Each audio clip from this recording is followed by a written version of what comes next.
Buenas tardes a todos. Bueno, vamos a continuar como habíamos comenzado en la clase 3.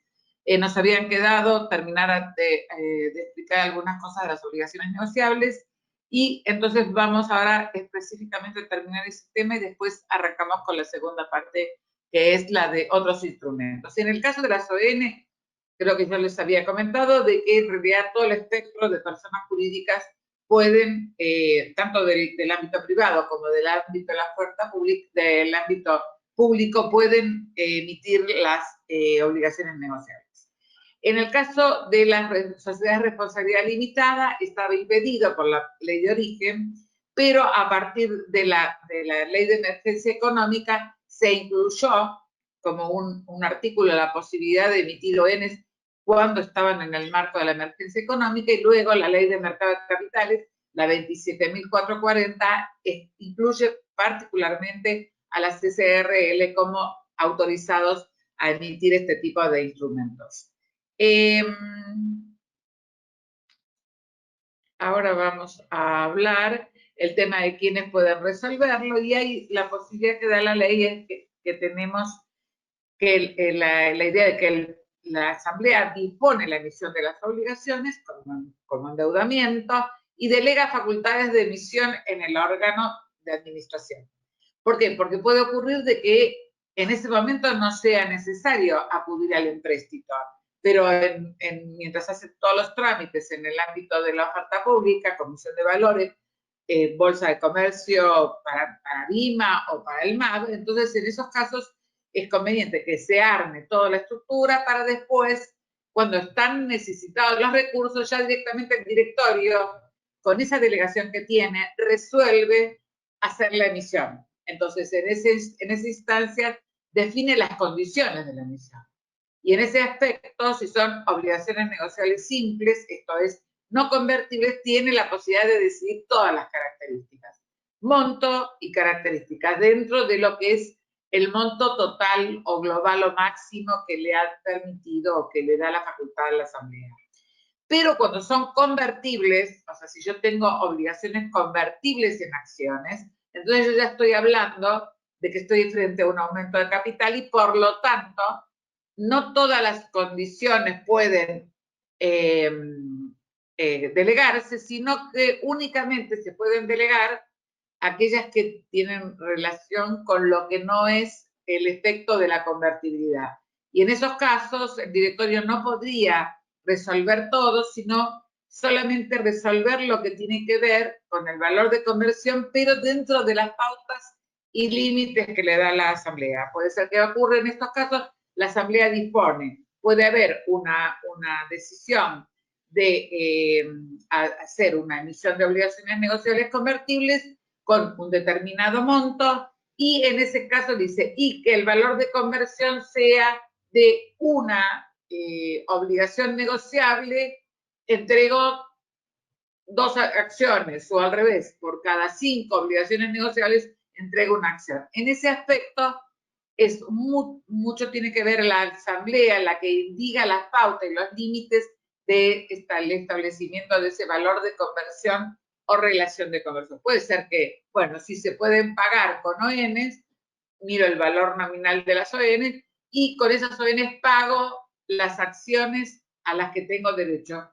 a convertir, lo que se llama las acciones subyacentes. Entonces, en ese caso yo le vamos a poner un valor de conversión. ¿Esto qué quiere decir? Que yo tengo que pagar con nominales de ON, tengo que pagar tanta cantidad por cada acción que quiera ser titular, que quiera hacer la conversión. Bueno, todo lo que tiene que ver con la oferta pública de las obligaciones negociables también tiene que ver con la oferta pública estatado como la oferta pública de las acciones. Yo tengo obligaciones negociables, si son convertibles tengo que cumplir con todas las exigencias que requiere la ley para la emisión de acciones. Porque en definitiva, una ON convertible no es ni más ni menos que una acción en potencia, o sea, por eso le dicen acciones subyacentes. Están esperando que se tome la decisión de conversión dentro de las pautas que indicó la Asamblea y el directorio al emitir las convertibles. La autorización de la oferta pública y cotización de las ON convertibles implican la autorización de la oferta pública y de la cotización de las acciones subyacentes. Entonces, en ese caso, la emisora tiene que cumplir todas las condiciones reglamentarias para la cotización de las acciones subyacentes antes de que se inicie el periodo de conversión, la fecha o periodo de conversión. Con respecto a esto tenemos, esto ya lo vimos, que el tema es, hay determinadas situaciones, hay determinadas situaciones en la emisión de obligaciones convertibles que como son acciones, en definitiva, potencialmente van a ser acciones, se protege a los obligacionistas convertibles para la protección de su capital o el derecho al capital social que van a tener si convierten. Entonces, si hay una ampliación del capital de la empresa o hay una decisión de emitir nuevas obligaciones convertibles u otros valores convertibles que dan derecho a capital, que dan derecho a acciones, o hay una modificación esencial en la vida de la empresa, como puede ser un cambio fundamental del objeto. En esos casos, el obligacionista tiene derecho a convertir anticipadamente, aunque no haya iniciado aún el periodo de conversión, y receder como habíamos visto, retirarse de la empresa. Cuando hay una conversión se debe informar al mercado, se inscribe en el registro, se determina el valor de conversión, el reajuste al capital que puede llegar a darse si hay una emisión, en el medio hay una emisión de nuevas acciones, entonces se puede ocurrir que se haga un reajuste del valor de conversión. Por ejemplo, si yo tenía derecho a por una acción por cada 5 obligaciones negociables, si esa era mi relación de conversión, si hay un aumento del capital de acciones, o yo tengo el derecho de preferencia a participar, o el derecho de tener la adjudicación anticipada de las acciones, entrando en las condiciones de la oferta, o bien tengo derecho a que me reajusten, cosa de que a mí me protegen exactamente la misma cantidad de acciones que yo tenía derecho antes de realizarse estos actos jurídicos, que pueden ser el aumento, la reducción obligatoria del capital, la emisión de nuevas ON convertibles o el cambio del valor nominal. Nada, el caso histórico, que es el que creo que no sé si el otro día lo comenté, pero lo comento siempre, que no hay muchas obligaciones convertibles, no ha habido muchas obligaciones convertibles. En la historia recuerdo yo que fue Alpargatas, que hizo unas convertibles para pagar el concurso, cuando entró el concurso, y el caso de Asindar, que también que hizo unas convertibles también cuando entró en un patrimonio neto negativo en el momento de la crisis, que pagó a los acreedores con estas ON convertibles. Pero el mercado, al analizar las condiciones de emisión de las ON convertibles, se dio cuenta que costaba mucho más barato comprar la ON convertible ahora a través del ejercicio del derecho de suscripción y luego convertirlas en acciones en cuanto llegara el plazo, porque en ese momento la empresa ya iba a estar totalmente saneada y el valor de las acciones se perfilaba que iba a estar muchísimo más alto. Entonces, todo el mundo se volcó a comprar los derechos a suscribir esas nuevas ON y entonces hubo una gran demanda del lo que se llamaba el cupón, el derecho a suscripción preferente que existía antes en la ley. Entonces, eso se dio que el volumen y la suba en el precio de los derechos de suscripción a las nuevas obligaciones convertibles tuviesen mayor mercado, mayor demanda que lo que fue el valor de las acciones. Bueno, creo que con esto terminamos este tema de las obligaciones negociables y vamos a ir ahora a la clase 4, que es la que nos tiene que interesar en el día de hoy.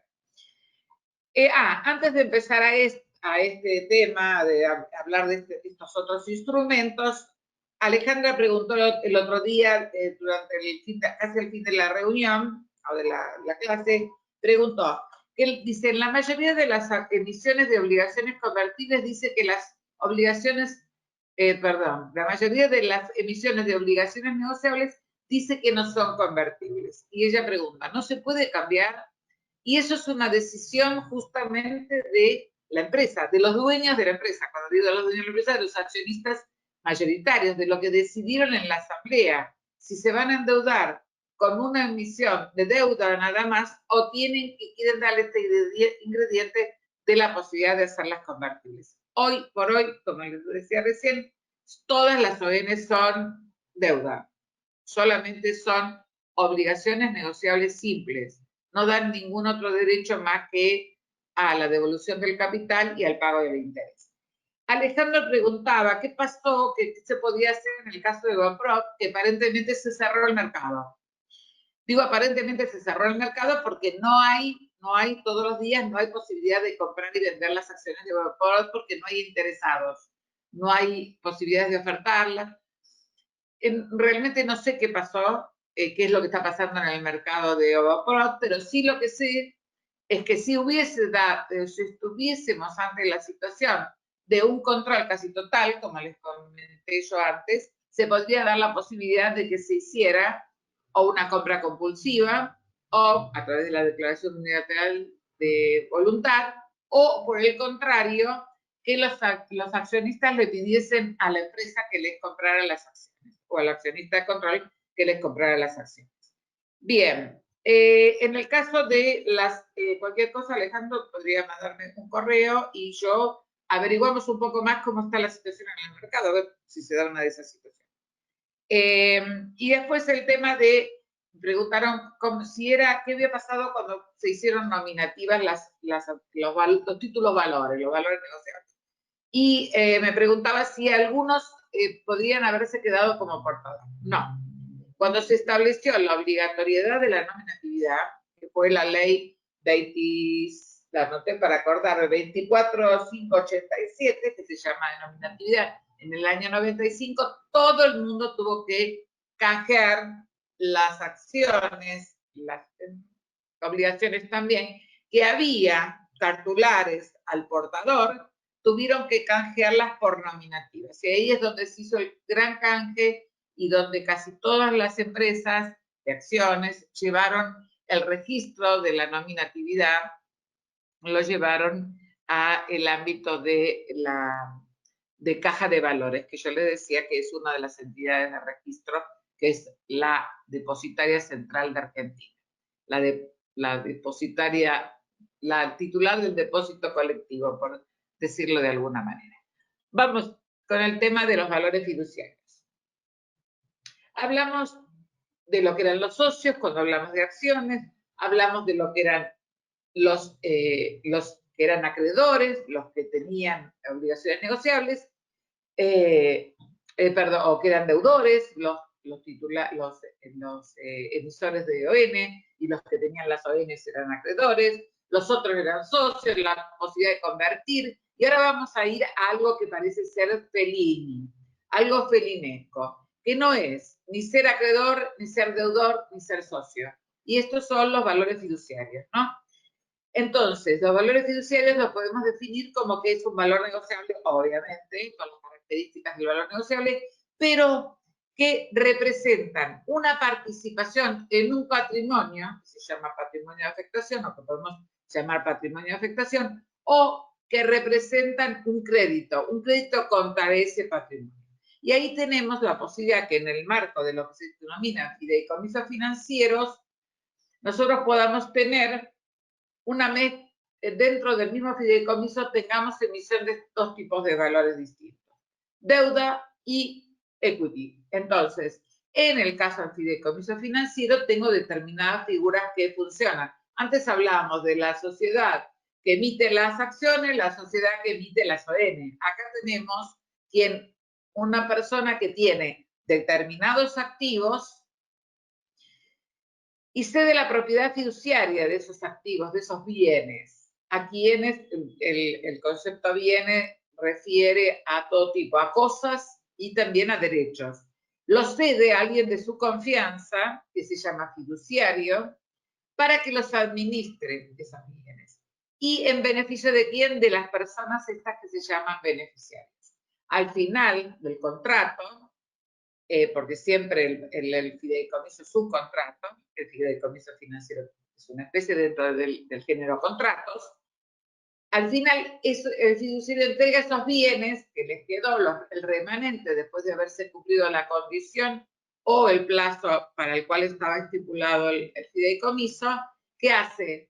Lo cede a alguien que puede ser el propio fiduciante o a un tercero, pero ambos se llaman fideicomisarios al final del contrato.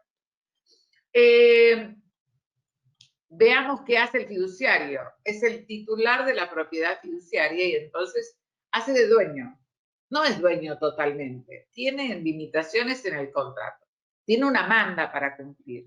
Entonces, el fiduciario puede hacer todas las actividades con respecto a los bienes que recibió del fiduciante y es administrarlos, disponer de ellos, puede llegar a venderlos, puede gravarlos, establecer derechos reales de garantía sobre los bienes, prendas o hipotecas, justamente para defender el patrimonio que se le entregó en guarda, ese patrimonio al cual el fiduciante le dio esta manda de administrarlo para el beneficio de los beneficiarios.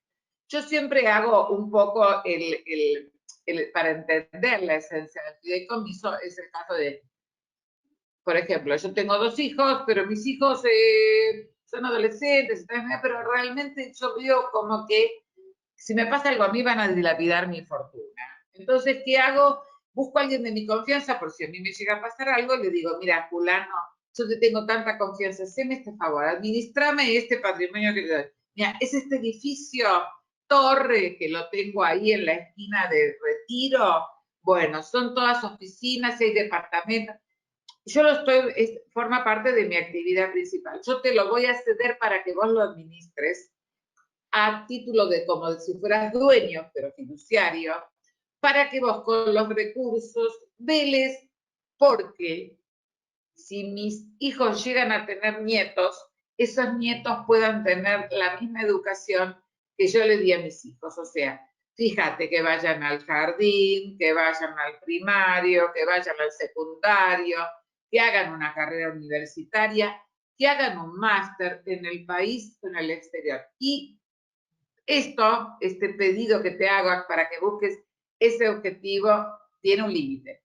Que mis nietos cumplan, por decir, 30 años, pues ya son bastante grandes como para que yo siga tanto preocupada por el futuro de ellos, o hasta que se cumpla el plazo de este contrato, que yo digo que serían, vamos a decir, 25 años. Entonces, con este concepto que yo le estoy dando, con esta manda que le estoy dando al fiduciario, el fiduciario va a alquilar los departamentos, a las oficinas, alquilar los departamentos, en un determinado momento dice, hay un gasto en el consorcio importante, no tengo recursos, bueno, con los alquileres no puedo afrontarlo, puedo vender un departamento para seguir con la manda, puedo vender un departamento porque necesita comprarle un departamento por ahí en el exterior para que pueda hacer el máster, etcétera, etcétera. Administra. El día que termina, bueno, entonces ese día, cuando se cumplió la condición, el plazo del contrato, la condición a la que estaba sujeta, directamente esos bienes van a mí. O me vuelven a mí si yo todavía estoy vivita y coleando. ¿Está claro? Ese es el concepto. Es una propiedad que se ejerce como si fuera dueño, pero que no se es dueño. Siempre estamos hablando de bienes, que dijimos cosas o derechos. El patrimonio ese que va a tener el fiduciario, le cedió al fiduciante, esto llamamos un patrimonio de afectación. ¿Y qué quiere decir? Que ese patrimonio repele a los acreedores del fiduciario, del fiduciante y también de los beneficiarios. Todos. Está dedicado a ese concepto, al cumplimiento de ese objetivo y no puede ser afectado por los otros acreedores, ni del fiduciario, ni del fiduciante, ni de los beneficiarios. Pero los acreedores de los beneficiarios sí pueden reclamar muy limitadamente alguna cuestión al fiduciario, que puede ser al juez, que puede ser ir contra los frutos, por ejemplo, un acreedor del fideicomiso, o un acreedor del beneficiario. Cuando digo un acreedor del beneficiario, porque estoy pensando que está en Harvard y mi nieto gasta en el bar de la universidad, gasta cantidades y nadie le paga, entonces podría ir en esa hipótesis, podría ir a reclamarle al fideicomiso que le paguen esas deudas del beneficiario como acreedor del beneficiario. ¿Y sobre qué van? Sobre los frutos, por ejemplo, sobre las rentas que tenga el patrimonio, el edificio o bien subrogarse en una actividad que no haya hecho el fiduciario para proteger un bien. Entonces puede decir, uy, ¿qué pasa, caramba? Mira, el fiduciario está desatendiendo la buena administración de este patrimonio y yo soy acreedor del beneficiario, por ejemplo, soy Harvard en esa instancia, y digo, no, yo tengo que protegerlos porque si no, este patrimonio se va a desafectar y yo no voy a poder cobrar los créditos que tengo por la prestación de los servicios educativos que le doy a los beneficiarios del fideicomiso. Cuando hablamos de fideicomisos, estamos como recién, el edificio, el departamento. Yo le agrego un ingrediente más. Si contra ese patrimonio, yo emito un valor negociable, o sea, un valor fiduciario, contra ese patrimonio emito un valor fiduciario, yo estoy frente a un fideicomiso financiero. Entonces, en este caso, yo estoy emitiendo títulos de crédito, valores fiduciarios de crédito, o lo que se llama títulos representativos de deuda o valores de deuda fiduciaria, que son los créditos contra el patrimonio. Yo en un determinado momento necesito atender una determinada situación del fideicomiso y emito deuda. La voy a pagar en 3 meses, 6 meses, en un año, con una tasa de interés, perfecto. Entonces yo atiendo con los recursos del fideicomiso la deuda que estoy atendiendo. Ese valor que emití por esa deuda es un título representativo fiduciario representativo de deuda, o por ahí digo, no, caramba, a mí lo que me interesa es que estoy haciendo este negocio y yo lo que necesitaría serían socios, pero tengo el patrimonio está fideicomitido, entonces yo qué tengo que buscar, que alguien participe de ese patrimonio y emito lo que se denominan certificados de participación, que vienen a ser como acciones. Ahí estoy buscando socios que participen en ese patrimonio y sigan el riesgo de la buena o mala administración de ese patrimonio. Ejemplo, bueno, acá tenemos el caso de si estoy con el patrimonio con un crédito, estoy teniendo un título de deuda, el patrimonio es la garantía de que me paguen, o bien puede ser un certificado de participación donde yo tengo la característica de decir, estoy sujeto al riesgo de este negocio. Ejemplo de fideicomiso ya en el ámbito en el ámbito de la oferta pública y la cotización. Los principales fideicomisos que hemos tenido han sido los primeros han sido fideicomisos de crédito, a través de la emisión de títulos de deuda. Y enseguida que empezó a andar el fideicomiso, aparecieron los que se llaman fideicomisos de consumo. Y ahí aparecieron las grandes comercializadoras de electrodomésticos a aprovechar la figura del fideicomiso para justamente financiar su negocio. ¿De qué manera? Me vendió, digo Frávega porque fue el primero que lo hizo, pero suponete podría ser Cencosud, podría ser Garbarino, podría ser Grupo Market, cualquiera que se les ocurra. Vendían heladera, vendían microondas, vendían televisión, tenían todo créditos a cobrar. Vendían cuotas para poder conseguir vender esos bienes. En un momento determinado tenían grandes cantidades de crédito, patrimonio, en crédito, pero no tenían como para reponer la mercadería, porque estaban dando cada vez vendiendo más, obteniendo créditos a través de pagarés, bien perfecto, yo los tengo instrumentos, todos estos pagarés así, pero no puedo seguir la evolución del negocio porque necesito reponer la mercadería. Entonces, ¿qué hizo? Tomó todo ese gran paquete de créditos que tenía y dice, bueno, arme esto, este es el fideicomiso, este es el patrimonio, todos estos créditos. Y yo contra ese patrimonio emito en el mercado títulos de deuda, símil obligaciones negociables, con un plazo de amortización, con una tasa de interés. Entonces, ¿cómo calcé? Yo calzaba la amortización cuando me amortizaban los créditos, el grueso de los créditos. Y el interés la calzaba con el interés que me pagaban aquellos, con una pequeña diferencia.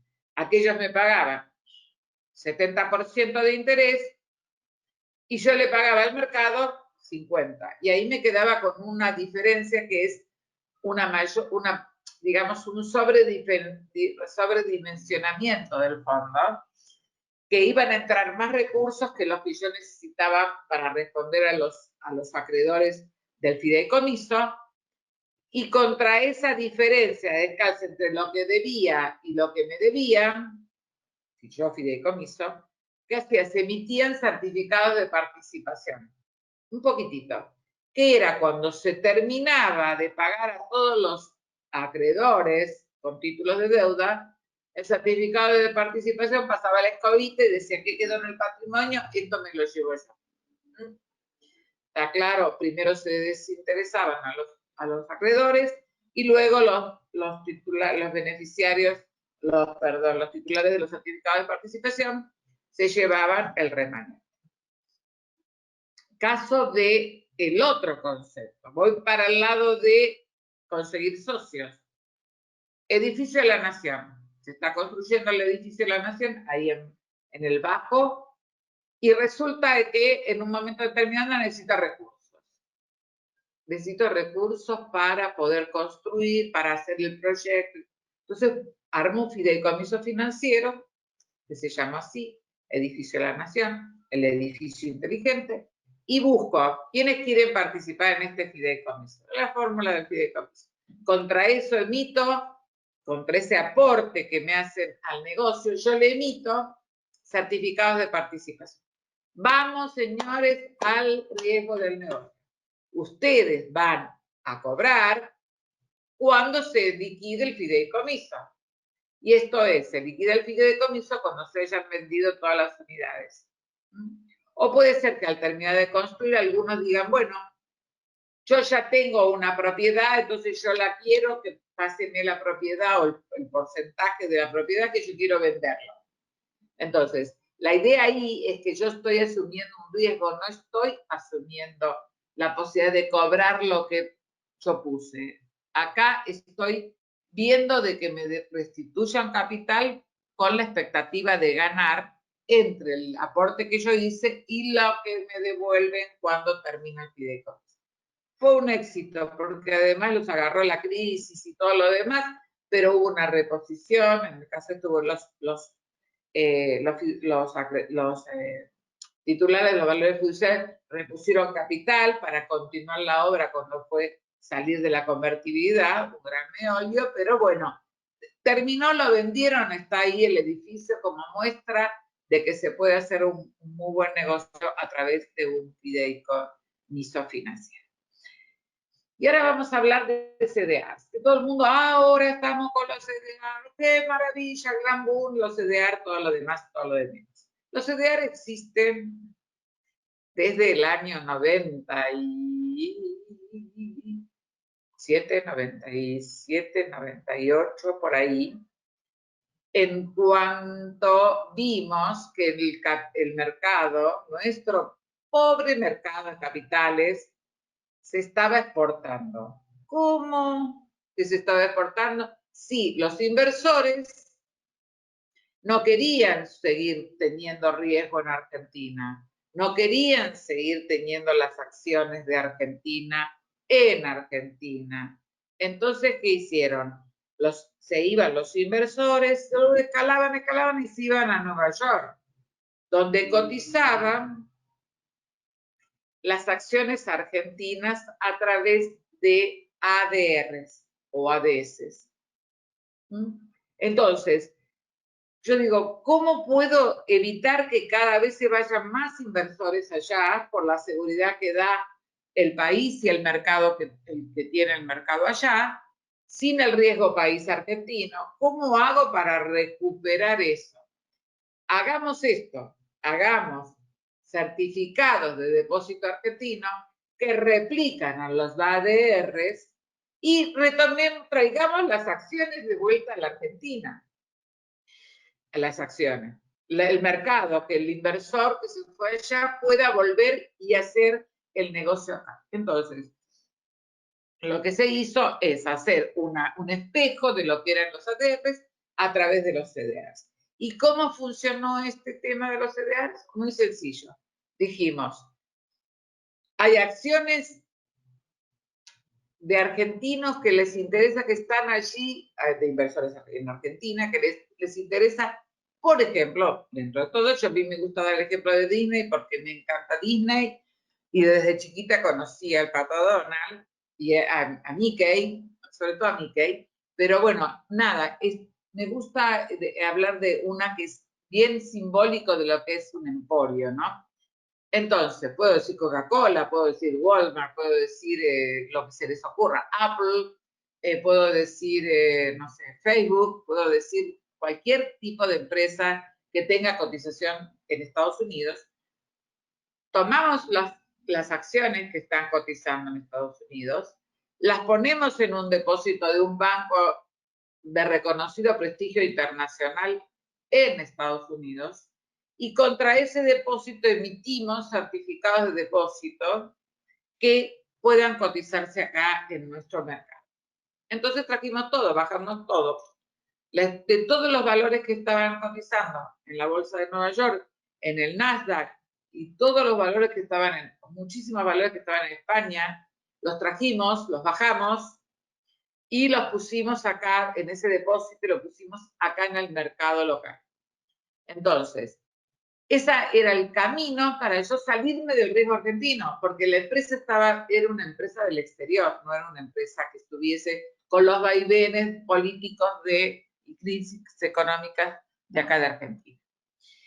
Si yo en un determinado momento me cansé de estar en Argentina, no quiero tener más un solo centavo en Argentina, el programa de CDR daba la opción de desarmar el CDR, decirle al banco depositario, o mejor dicho primero, decirle al emisor de CDR, empresa local, quiero que las acciones de Disney salgan del corset del CDR y me den las acciones subyacentes, las acciones que representa ese CDR. Están depositados, por ejemplo, en el Banco de Nueva York. Perfecto, en la sede del Banco de Nueva York, la sede de Nueva York. Bueno, esas acciones que están depositadas ahí, de Disney, yo las quiero yo. Bien, entonces, ¿cómo hacemos? Desarmamos el CDR. Entonces, ¿qué tenés? Las acciones. ¿Las acciones en dónde? Allá. Entonces yo compraba el CDR acá, lo desarmaba y tenía las acciones allá. Y yo las podía vender en el mercado de Estados Unidos y quedarme con el resultado de la venta allá. Por ahí lo traía también, lo volvía a mandarse una transferencia, lo volvía a traer a Buenos Aires. O por ahí lo podía hacer todo el tiempo. Llevo, vendo, traigo, aprovecho la diferencia de cambio, regio fantástico. O no lo traigo y me quedo allá, no hay problema. Lo invierto allá directamente. ¿Entienden cómo fue la ecuación? Esa ecuación se dio en un momento en donde no había confianza en el país. No había confianza nada que tuviese que ver con el mercado argentino, con respecto al tema de las empresas argentinas. Entonces yo tuve la opción de comprar CDRs de empresas argentinas justamente a través de ADRs, porque el CDR tuvo en un momento ADR metido adentro, y también la posibilidad de comprar empresas del exterior, que cotizaban en otros mercados del exterior y poder hacer este tipo de negocio. Entonces, la definición es esa, ¿no? Representan que el depósito en una entidad crediticia del exterior que se puede negociar acá. Este concepto de que son valores negociables, ¿no? Que los autoriza la Comisión de Valores y que por lo tanto pueden ser objetos de la oferta pública y pueden ser negociados acá. En realidad, se habla de que tengan o sea, la idea es que para emitir un CDR, el subyacente, o sea, la acción, o la ON, o el título de deuda que yo quiera comprar afuera, quiera traerlo acá a través de CDR, allá tenga un mercado, que puede ser un mercado oficializado, formal, o puede ser un over the counter. En este caso, si está dentro del ámbito de la SEC, que es un mercado que hay liquidez, lo que se pide es que el mercado del subyacente que yo quiero poner dentro de un CDR tenga liquidez para que yo pueda armarlo y desarmarlo. Esa es la idea. Si yo armo un CDR de algo que no tiene liquidez, quedó dentro del CDR y yo no lo desarmo más ese programa. Entonces, la idea es que tenga un mercado con liquidez allá y que esté bajo la órbita de la SEC. Puede ser que no sea un mercado formal, sino el informal. ¿Qué más puedo decirle y aparecen en las crisis? Y ahora cuando se hacen estos pools, que ahora o sea, un volumen de los CDRs aumentó tanto, no es un producto totalmente nuevo, es un producto para los tiempos difíciles. Podríamos decir el eslogan es, compre el producto que se usa hoy y que va a volver a ser famoso cuando entremos en otra crisis de desconfianza respecto del país. Bien. Volviendo el tema de los CDRs, este tema de la existencia de que sean canjeables irrestrictamente a solicitud de su tenedor por los valores negociables cuyo depósito representa. Esto que decía, yo quiero mis acciones de Disney que están por acá y yo las obtengo y las vendo afuera. Lo mismo puede pasar con cualquiera de las otras empresas que tienen CDRs acá en el país. Y ese fue el gran boom, porque acá nosotros yo hice una pequeña, un pequeño, se me fue, está vivo, pero acá yo puse en esto, comenté cómo creció el volumen y cómo apareció otra vez, aparece la evolución donde crece, fíjense cómo fue creciendo, a partir del final del año pasado.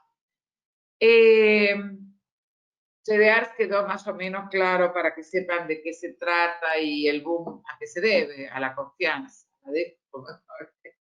Los mercados merecen confianza. Si no la tienen, hay desconfianza. O sea, la desconfianza del mercado, la desconfianza más que nada, la desconfianza respecto del país. Política o desconfianza política o desconfianza económica. Entonces ahí el CDR aparece como una estrella. Bien, y ahora estamos con esta CHPD, que es una cosa rara. Esto me hace acordar el tema de mi gato. Mi gato se llama R2D2, que es el robot de la Guerra de las Galaxias, que se llama como Arturito. Entonces pasa lo mismo. Su número, estos cheques de pago diferido. Entonces, los cheques de pago diferido, y ahí empieza la gran, ¿qué es un cheque? La naturaleza jurídica que es en criollo y avalada por mi profesor de Derecho Comercial que llegó a ser presidenta de la Bolsa de Comercio de Buenos Aires. ¿Frente a qué estamos, señorita? En el examen. ahora que estamos, señora, después, estamos en una promesa de pago, porque ni siquiera este cheque de pago diferido tiene la bondad de decir acción penal si no hay fondos en el banco. No, si no hay fondos en el banco, es un título ejecutivo, yo voy a reclamar fuera del banco que me paguen lo que dice ahí, porque estaba la fecha de vencimiento y no me lo pagan. El cheque de pago diferido tiene dos fechas, la fecha de libramiento, como cualquier cheque, pero yo no lo puedo llevar a ese cheque a la ventanilla el día que tiene la fecha de emisión. Voy a tener que esperar a la fecha que está más abajo, que dice que es el vencimiento. El cheque no puede tener implícito, o sea, no puede tener un interés ahí puesto. No, el cheque es, yo debo esta cantidad de dinero, no puede haber ningún interés. Esto es lo que digo hoy. Por supuesto que yo ahí ya estoy incorporando el interés pensando en aquella fecha, pero lo que permite es que ese documento yo lo pueda descontar. Y en el momento en que estábamos en, porque parece ser como que toda la historia y la imaginación nos surge a nosotros cuando entramos en crisis. Entramos en crisis y automáticamente la imaginación a nosotros nos florece y empezamos a inventar negocios y cosas nuevas y qué sé yo. Crisis.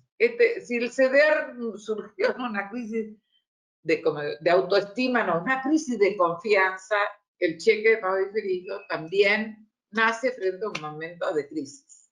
¿El crisis de qué? Del descalce y el costo terrible que tenían que tener sobre todo las pymes con respecto a lo que cobraban por la venta de sus productos.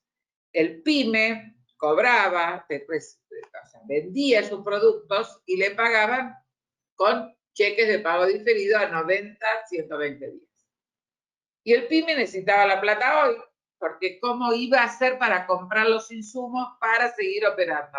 No tenía espaldas, algunos sí, pero la gran cantidad y la gran mayoría de pymes no tenía esas espaldas para, hablando mal y pronto, bancarse el tiempo hasta que desde que le pagaban con el cheque de pago diferido al momento que lo iba a cobrar al banco. Entonces empezaron a proliferar en las puertas de atrás lo que se llamaba, yo traté siempre de hablar del mercado informal, las cuevas. Entonces, iban al mercado informal y le descontaban, ¡pum! De un saque le sacaban el 70% del valor que tenía. Entonces el pyme, si quería tener algo hoy, era tener un 30% del valor que decía el papelito. Y era eso o la nada. Entonces, ¿qué empezó a ocurrir?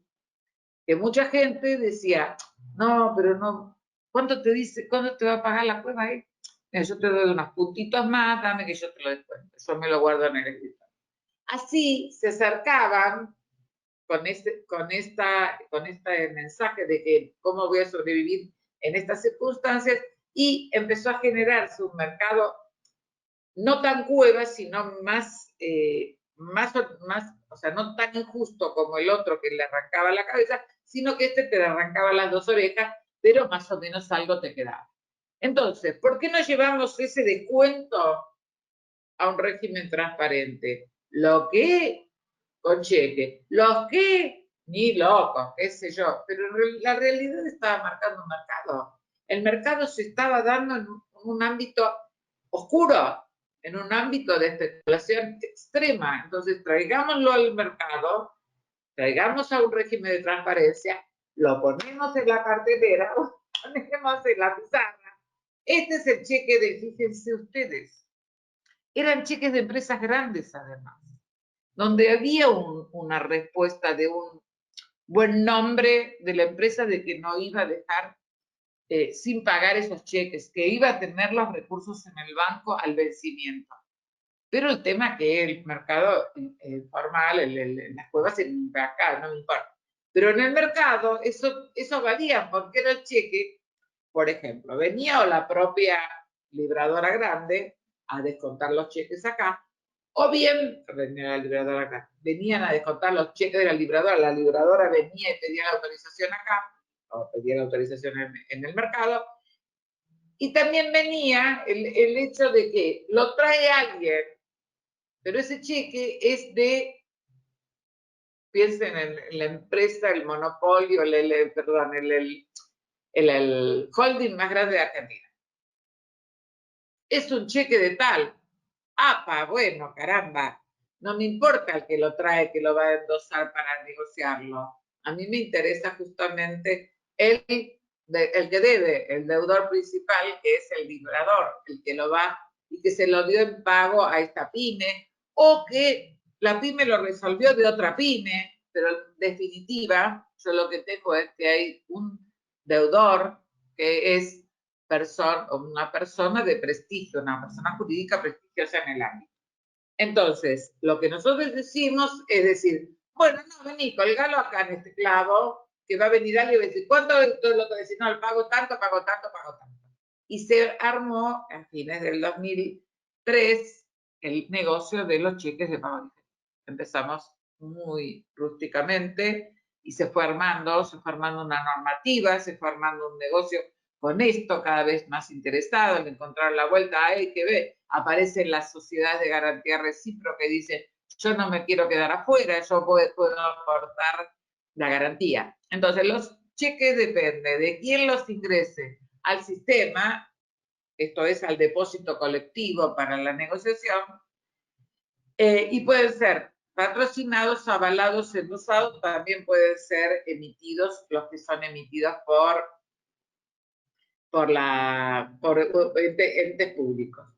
En el caso de los avalados, son los que vienen con algún tipo de garantía, pero los más notorios, si bien están los que vienen con fondos de garantía, como pueden ser, por decir, nombrar algunos, el Fondo de Garantía de la Provincia de Buenos Aires, FOGABA, o puede ser que vengan con el fondo garantizado, con el Fondo de Garantía del Fondo de Tierra del Fuego, de la provincia de Tierra del Fuego, o cualquier otro fondo de garantía. Y también tenemos los que son avalados por los que se denominan sociedades de garantía recíproca. Y estos son los que más éxito tienen, son los que podemos ver en el mercado, que son el mayor número.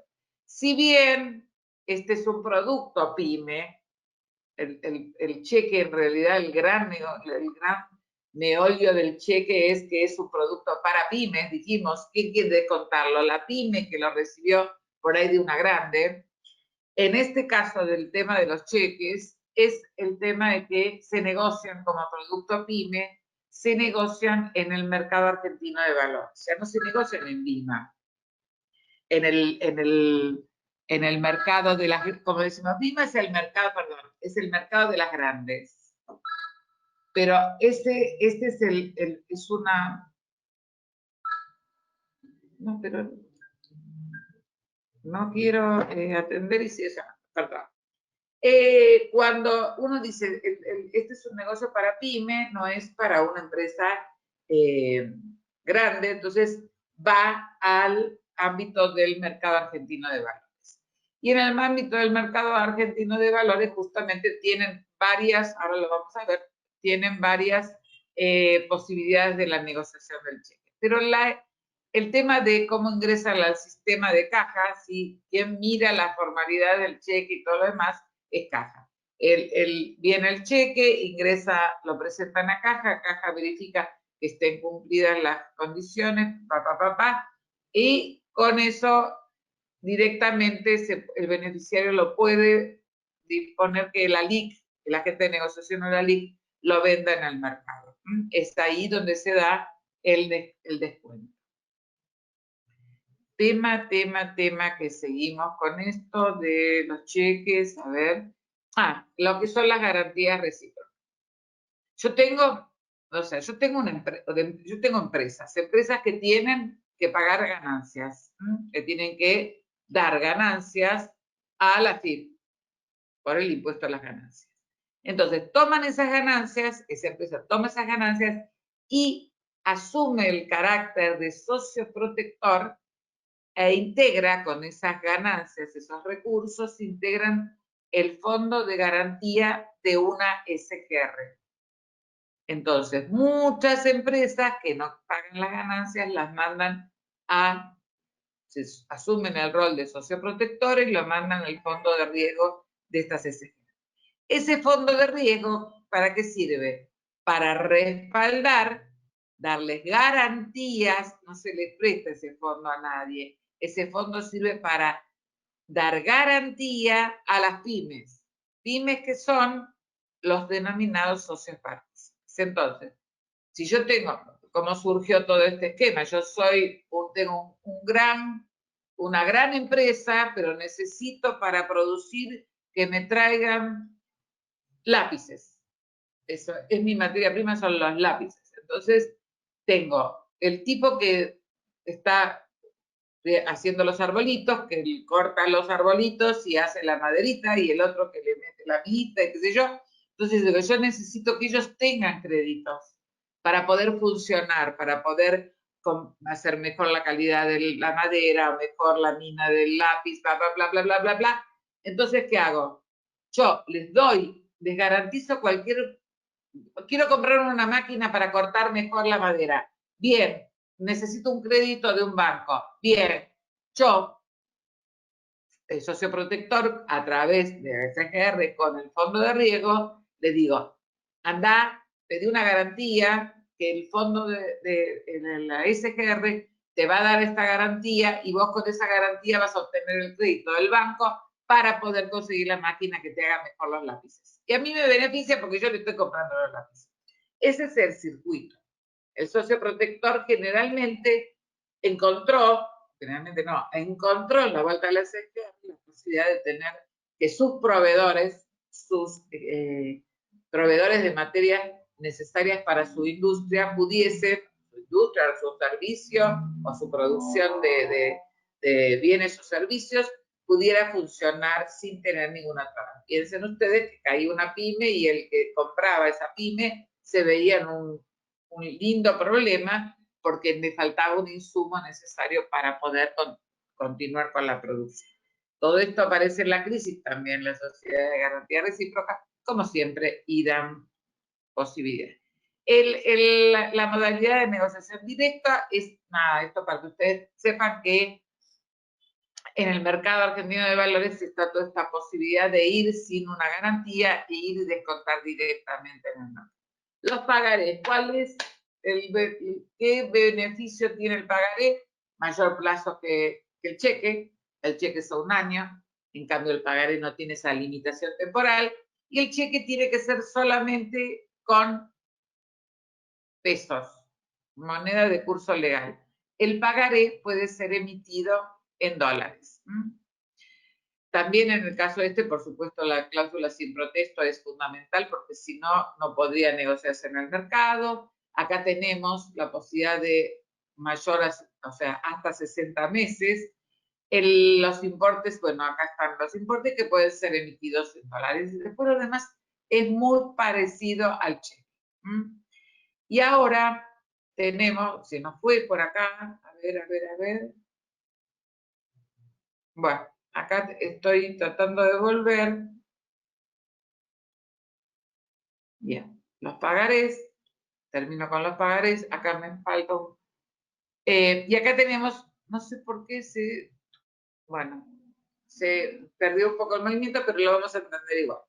Estas son las facturas electrónicas, de crédito electrónico, que son la última que se implementó en el sistema y que se transforma lo que era un instrumento que no tenía la posibilidad de tener liquidez, de tener un mercado, se transforma en una herramienta de crédito que permite la financiación, porque transforma ese crédito que tiene en sí la factura en un título ejecutivo. Y a la vez se pueden negociar en los mercados. Entonces, yo acá tengo, a ver, acá lo voy a poner mejor. Yo tengo acá, bien, puedo negociarlos en el mercado argentino de valores o en una plataforma alternativa. En realidad, todas las facturas que hay han ido por el mercado formalizado, el oficial, que es el mercado argentino de valores, y tienen una virtud que estas facturas no tienen límite de endosos. Y pueden ser negociados y endosados todas las veces que hay. ¿Por qué? Porque justamente ingresan en este circuito del mercado y entonces los endosos no se cuentan. Recién cuando se sale del sistema es donde aparece nuevamente el endoso. ¿Y quiénes son los emisores de estos valores? Las grandes empresas. Perdón, los que no son considerados grandes empresas, o sea, los que le entregan, las pequeñas empresas que le entregan estos documentos a sus clientes. Entonces, los receptores, acá tenemos, los receptores sí son las grandes empresas. Ahí, por eso, ahí está. El título tendría que haber entrado primero, por una oportunidad de descubrir de qué se trataba. Estas son las facturas de crédito electrónico. Y el circuito que está implementado, bueno, ustedes lo pueden seguir en cada una de estas, desde el momento que aparece la emisión de la factura, cómo va todo el circuito, hasta que llega al tema de la negociación. Bien. Y ahora tenemos los fondos comunes de inversión. Y en el caso de los fondos comunes de inversión, tenemos que hablar siempre que lo que emiten los fondos comunes de inversión cerrados, no los abiertos. Estamos hablando de cotización. Y cuando hablamos de cotización, tenemos que hablar de cuotapartes emitidas en un fondo común de inversión cerrado. Estoy teniendo, en el caso del fondo común de inversión cerrado, estoy teniendo un emprendimiento. Yo tengo en el fondo común de inversión cerrado un emprendimiento. Y en ese emprendimiento estoy poniendo recursos y a quienes participan en ese emprendimiento contra la asociación a ese negocio, yo le estoy emitiendo cuotas. Como el Fondo Común de Inversión existe desde que yo era niñita, o sea, imagínense la cantidad de años. Y como históricos, el histórico, yo diría que el Fondo Común de Inversión más hablado y más conocido y todo, que tuve yo el privilegio de ayudar a armar y que saliera al mercado a través de mi participación en la Bolsa de Comercio, fue el de Boca Juniors. Era muy sencillo. ¿El negocio cuál era? Comprar el derecho al valor, digamos, del cambio de los jugadores. O sea, hoy Boca compraba el jugador y valía, lo pagaba $10.000, por decir cualquier número. Y entonces lo tenía, lo mostraba, lo presentaba en la vidriera de los grandes clubes, qué sé yo, lo veían qué bien que jugaba, qué sé yo, y empezaban a recibir Boca las ofertas para comprar a ese jugador. Entonces, cuando lo vendía, tenía una diferencia súper importante, súper importante. Entonces, Boca Juniors consiguió ese esquema para poder financiar la compra de jugadores. No los tenía todavía. Hizo el fondo, emitió las cuotapartes, casi todos los socios y hinchas de fútbol de Boca, los simpatizantes de Boca, compraron las cuotapartes. Con toda esa recaudación, empezó a comprar jugadores. Y dentro del grupo de los jugadores estaba Simón y estaban los mellizos, los Barros de Esqueloto. Y entonces Boca hizo unas diferencias tan grandes, creo que también me parece que estaba Palermo, o sea, unas diferencias tan grandes hizo entre lo que compró y lo que vendió después los jugadores, que dicen que no fue un buen negocio, pero yo creo que fue un negocio redondo. Últimamente se ha dado mucho con este tema del sinceramiento, con la ley del sinceramiento, donde aparecen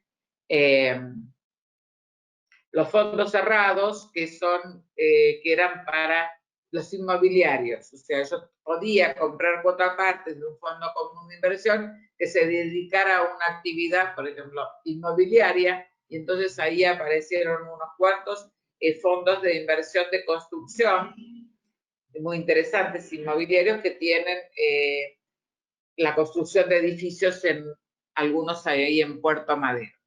Entonces, viene a ser algo parecido al fideicomiso de Nación, ¿se acuerdan que les conté antes? Pero en este caso a través de la estructura del fondo. La estructura del fondo es de un patrimonio que está destinado a hacer tal cosa y que tengo contra ese patrimonio que cómo lo forma ese bebé con el aporte de quienes suscriben las cuotapartes. Y esas cuotapartes tienen negociación obligatoriamente los fondos cerrados, todas las cuotapartes tienen que tener cotización en el mercado.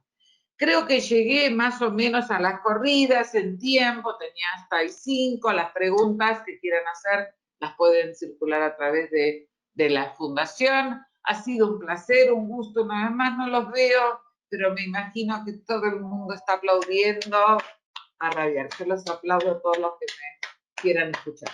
Gracias, hasta la próxima. Adiós.